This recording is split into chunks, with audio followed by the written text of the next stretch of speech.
과거의 대통령 탄핵, 개혁적인 발상인가? 오래전 대통령 탄핵과 관련해 뜨거운 논쟁이 있었다. 당시 중앙대 석좌 교수였던 도올 김용옥은 대통령 탄핵 사태를 신랄히 비판했다. 그는 민중의 함성이 헌법의라고 주장하고 나섰다. 이에 반해 대전지법의 한 판사는 법원 내부 통신망에 글을 올렸다. 법을 생각해본다는 글이다. 텔레비전 강의로 유명세를 탄 어느 학자가 헌법재판관을 법의 단순한 해석자로 폄하했다. 민중의 함성, 그것이 헌법이란다. 이는 실정법이 언제든 민중에 의해 거부될 수 있다는 주장인 듯해 성실히 살아온 법조인으로서 모욕당한 느낌이다. 판사는 선동적인 다중의 힘으로 실정법을 거스르는 것은 법치주의의 부정이요 폭력이거나 혁명이라고 주장한 것이다. 도올 김용옥의 헌법이란 조문이 아니라 역사적 체험에서 우러나오는 것으로 헌재의 판결을 기다리지 말고 민중은 분연히 일어서야 한다는 주장에서 이 논쟁은 시작됐다. 김용옥 교수는 법을 우리 성문법보다는 불문법의 기초에서 그대로 있는 빈 개념이 아닌 되어가는 생성되는 비커밍 개념으로 규정한 것이다.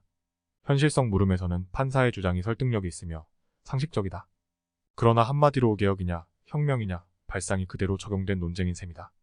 영화 브레이브 하트는 13세기 말의 역사적 배경이다. 주인공 월레스, 멜 깁슨은 그에게 운명적인 사랑의 여인인 머룬, 캐서린 맥코맥을 만나게 되고 그와 결혼한다. 그런데 그 당시 결혼 전 자신의 여인을 먼저 본 권영주에게 동침을 허락하는 초약권이라는 제도가 있어 당연히 지켜져야 하는 법이었다. 하지만 월레스는 저항하다가 여인인 머룬이 잔인하게 처형된다. 월레스가 자신의 여인 머룬의 죽음을 복수하게 된다. 그 과정에서 하나 둘씩 모여드는 스코틀랜드 사람들을 모아 용맹과 투지로 무장한 저항군을 이끄는 지도자가 된다. 그러나 월레스는 잉글랜드에 매수당한 저항군의 배신으로 전투에서 지고 포로가 되어 런던에서 공개 처형을 당한다. 먼 훗날에 가서야 월레스의 죽음에 고무된 스코틀랜드는 그의 의로운 정신을 받들어 베노번 전투에서 잉글랜드의 승리를 거둔다. 13세기 말 월레스는 상식적인 사람이었을까? 지금에 와서나 혁명적인 사람으로 평가받을 수 있는 것 아닐까? 여하튼 대통령 탄핵 문제는 초미의 관심으로 논쟁이 극렬화됐다.